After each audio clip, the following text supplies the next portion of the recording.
দেখুন বন্ধুরা, প্রগতিশীল ভারতের উদাহরণ। এখন কিন্তু এই হাইলিংয়ের আবাদ চলছে, মানে ধান রোপণের কাজ চলছে। এই যে সাবমার্সেলের জলে কিন্তু এখানে কিন্তু জলসেচনের কাজ চলছে। আর ওই দেখুন গরু দিয়ে চাষ, ঠিক আছে, গরু দিয়ে আগে কিন্তু লাঙলে চাষ হতো।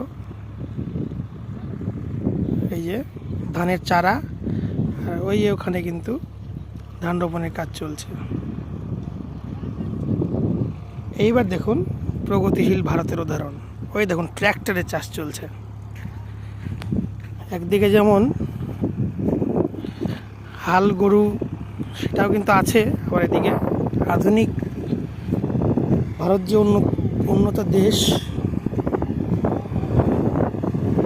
প্রগতিশীল ভারতের উদাহরণ হচ্ছে ট্র্যাক্টরে জমি চাষ। আমাদের জমি কিন্তু ট্র্যাক্টরে চাষ হচ্ছে এবং সার ছড়ানোর কাজ চলছে এবং এরপরে কিন্তু ধান রোপণের কাজ চলবে।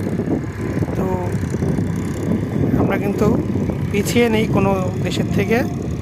ভারত কিন্তু এখন প্রগতিশীলের পথে।